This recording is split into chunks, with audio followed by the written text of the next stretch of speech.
Welcome back to Jade's Falcon. I'm Jade. This is my Falcon. Check it out. Hey guys, it's Mick here, and on today's episode, we're going to begin installing our interior. But first, we need to make up some replacements for all the underlay and the fiberglass material that was behind everything, including the carpets, the seats, and the parcel shelf.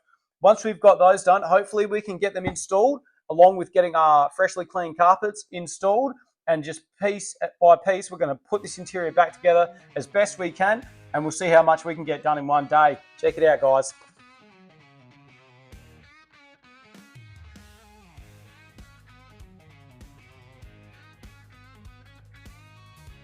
Okay guys, take a look at this. We happen to have found a roll of carpet that was left over from a couple of years ago. We had a few rooms in the house recarpeted. So fortunately enough, I've stored it in the shed, which was probably an inconvenient for the most part because it was taking up space, but now it's paid for itself. All these pieces here in front of me are the pieces of underlay that used to be underneath the carpet. That one's the front one. That one's the rear one, and this one goes behind the seats. We've managed to save most of the backing plate so that we can use that as a stencil.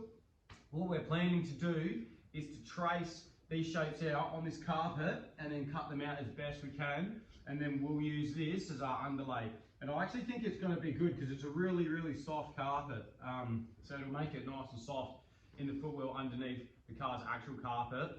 It's going to be a bit of a challenge recreating this front piece. As you can see, it's completely in disrepair. It's falling apart, it's brittle. It was subject to water. There was a little bit of rust underneath it, in which we treated.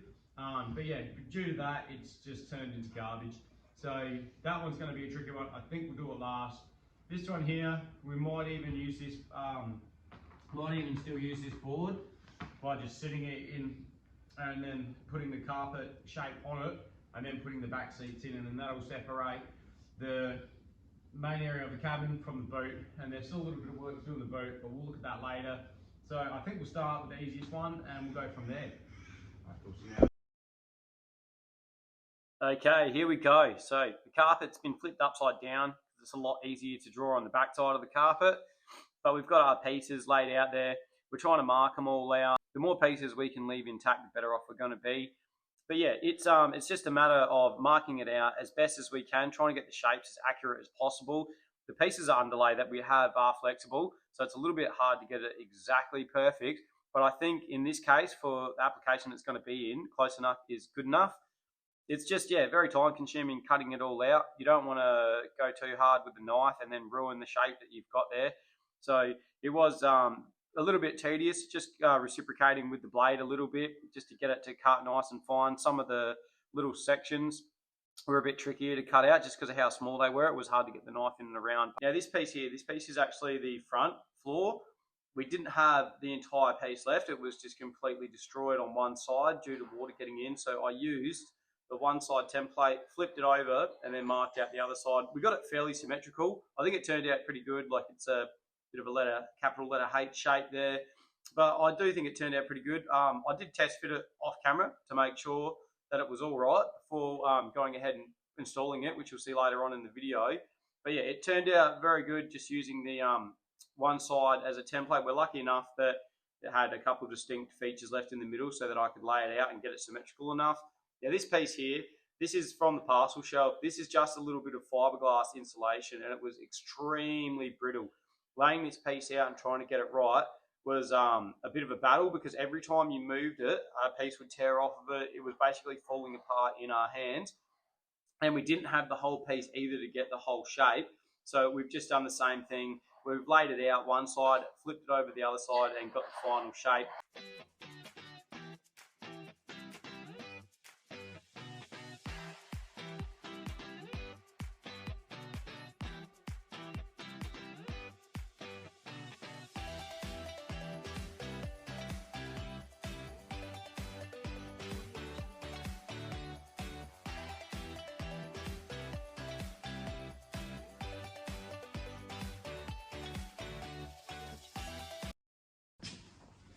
So check these out.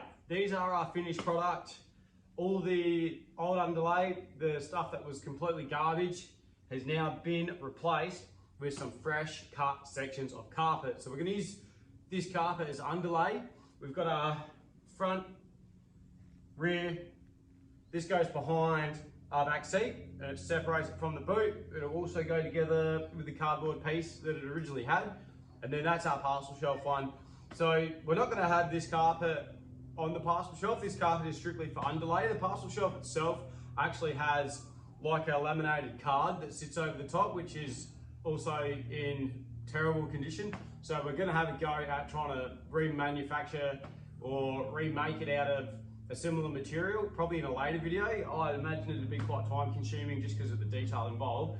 But I'm going to go into the car in a minute and I'm going to start test fitting all these pieces up. So you guys can stay tuned and watch me as I do that. Welcome to the inside of the Falcon. I'm going to put this parcel shelf piece in first, and I've brought these pliers with me because we're going to need to bend all these tabs straight again. So these tabs are to hold the piece of card and the piece of carpet or underlay onto the back between the back seats and the boot area. So we've left these seat belts in because they're not actually in too bad a condition. These ones here, they'll probably scrub up quite nice. We pulled a couple of the other seat belts out. One of them's frayed, so we're gonna have to replace it. But we'll just test fit what we've got here.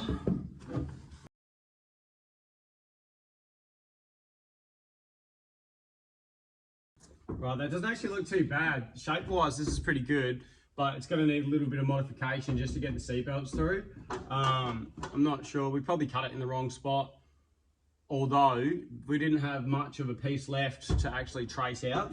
So just judging by this, we're gonna need to cut our seat belts through, just at this spot here. So I'll probably mark that and cut it out a little bit later. But as far as this carpet's sitting, this is sitting pretty good compared to what the original foam used to sit.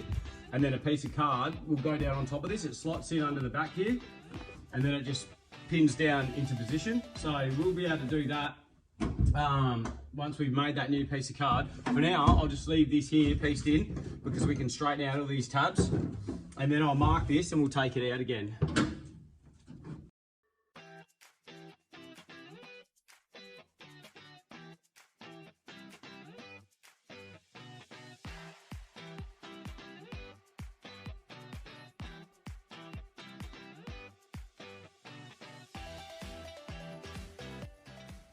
Right, we're going to take this with me. I'll do a couple modifications and then I'll bring it back along with the card and the carpet that we're going to place on the back here. I'll bring a knife with me too because we're going to need to cut these sections out to allow for, well actually they might clear. We'll just see how it looks, but we may need to cut these out because these are the mounts for the rear seat. All right, we're going to have to do one side at a time, I think. So we'll start over here.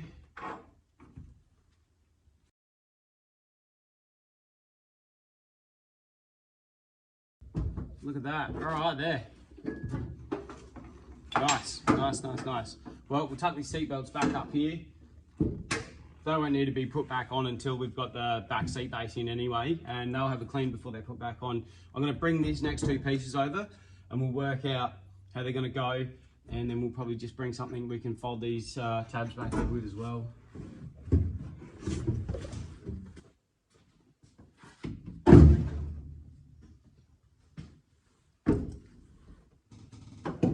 So this is the piece of card. We've decided to reuse it because we don't really have any material that's going to replace it.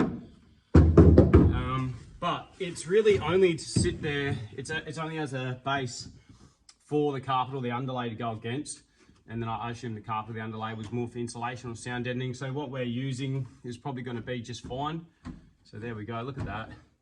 I've had to tape it up in a couple spots, but I think that for the purpose of what it serves, that's fine. Now, let's see how this fits. This is the real part we really want to know about, is how well this is going to go on.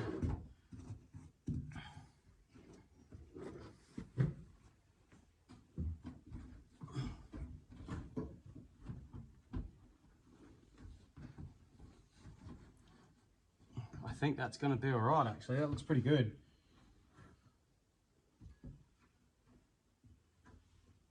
Does that line up? That does. does. That lines up. And what about this side? That lines up. All right, cool.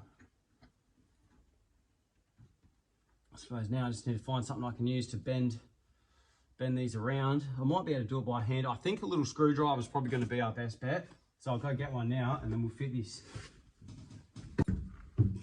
Okay, got a couple items that are probably going to help us. This little bar, I think will probably help because it's over center. So we'll just see. We can get a bit of a bend on this.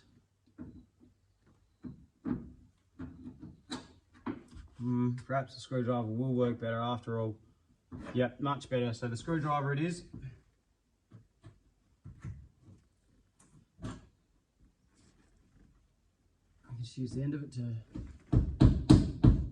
tap it down.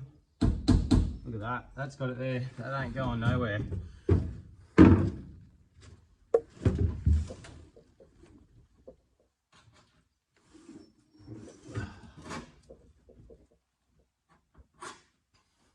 So I'm being very gentle with where I'm putting it in so that I don't pop out any of the flat part of the back of this panel.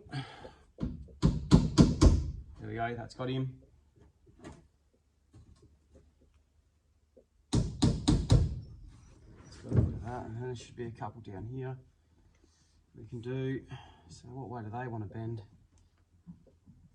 Well, this one, I assume is going to have to bend down. This one can bend up, I suppose. Oh yeah, they can bend down. These ones are easy enough just to tap down, I think. Look at that, that's on there. There we go. Nice bit of sound deadening between the boot and the inside of the car. Nice bit of sound deadening here on the parcel shelf, and then once we've got our little panel that sits on top of this, it slides in and it sits down, and then the back seat clips in over it and holds it in. All right, we'll move on to doing the base now. We'll do the underlay for the carpet.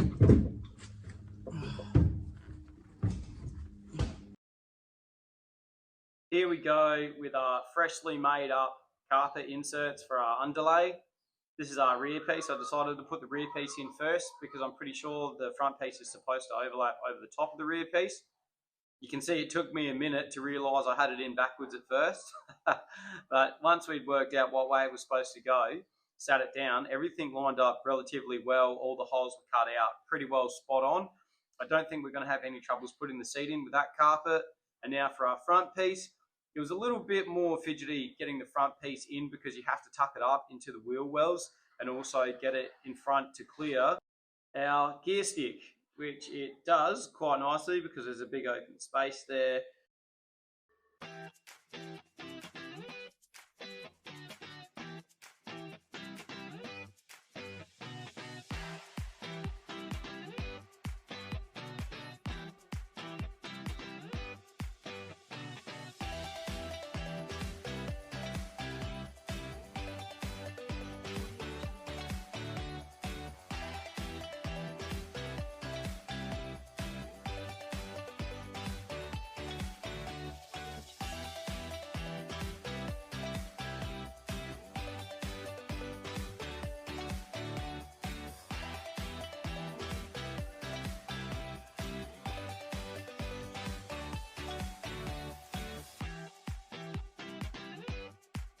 We have, the carpets are in, and they look so much better than what they used to be when we first started this project.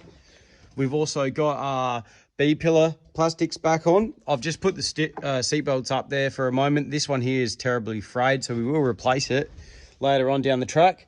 There's the other B-pillar. We've got our kick panels in, just under the dash there. Carpets in, looking nice. They overlap, which is good. Now we've got all of our polished up chrome scuff plates are in. All the doors, little bits of rear plastic are on there. I've got the weather shields in. There's a little bit of roof liner that's hanging down. We'll probably tape that up for now until we can get it fixed. But yeah, no, it's actually starting to come together quite nicely. Look at that, nice and shiny in on both sides. And then we've got our new carpet / insulation in for the back and for the parcel shelf. So it's all coming together really well. Just about ready to put the seats in. Not sure whether we're going to put them in yet, if we're going to leave them out for a little bit until we can get them mended, because we definitely need to get some work done, especially on the driver's seat. But the interior is definitely coming together and it's definitely looking a lot more complete. Here's our center console. We painted up the ashtray. We tried to clean it up as best we could, but unfortunately, it's very, very, very sun damaged. It's very faded. And if you look at this bit here, all this black's peeling off. So what's left of it is actually stuck on there incredibly well. It's a bit of a pain, but we might try and remove this center bit and we'll pull this little gear sticks surround out and clean all that up a little bit nicer, pull this out, paint it up. So we'll have this black, we'll have the ashtray black. We may even get some vinyl paint and paint this again just to refresh it. I'm in two minds about it. I actually think it would look good all black because it would match the dash. But yeah, even though we've given it a fair dinkum scrub, it's just stayed a green colour. Now we'll turn your attention to these seats. This is why I'm not too eager to put the front seats back in straight away, because this one here appears to be in terrible condition. Yeah, we're going to need to do something about that. This one, however, is actually not too bad. It looks like it's only the stitching that's pulled apart, because you can sort of see the stitching there. So we're hoping that they can peel the skin off and just stitch it back up and then put the skin back on. But yeah, we might have a go at putting the door cards in next, but that's all we've probably going to get done for today's episode. But yeah, the door cards can probably go in next episode, along with these armrests. This one here's got a minor crack in it. It's not too bad. I think we'll run it. And then this one here is the one that's all blown out at the back. So we're waiting on a replacement one to turn up. A friend of ours is going to bring one over and we'll see if it's any better than this. And if it is, then we'll probably use it. Once the door cards are on, then we can put all our window winders back on. We've got a heap of bolts for the seat there. Yeah, here we go. We've got a heap of these door card clips here and all the screws for the armrests. A lot of these were broken, these clips, but I've got a heap of spares that I'll probably use to complete the job. One of the door cards needs a bit of a repair job, but other than that, we should be pretty well sweet to start putting the rest of the interior back together, apart from the seats. And then, if we can, hopefully we can get our hands on some blue vinyl or some blue seat covers to replace these brown ones. Not sure what we'll do with these brown ones once they're replaced. Probably just give them away, or we might be able to sell them on Marketplace or something like that. But if we can get a set of blue ones that's going to give us a complete set, then we'll put it all back together. Interior will be all blue, carpets have been refreshed, everything's cleaned up, ready to go, and then it'll be a matter of getting it running, seeing how the condition of the inside of the fuel tank, making sure the brakes are all good. We'll jack it up. We'll check any movement through the suspension and the steering, and then it'll be ready to rock and roll. Then we can road test it, get a little bit of registration on it, and should be good to go. But yeah, that's it. That's all for today's episode, guys. Thanks for tuning in. Watch this space. We're going to have this car a real treat, and hopefully we can take guys for a cruise in it within the next couple of months.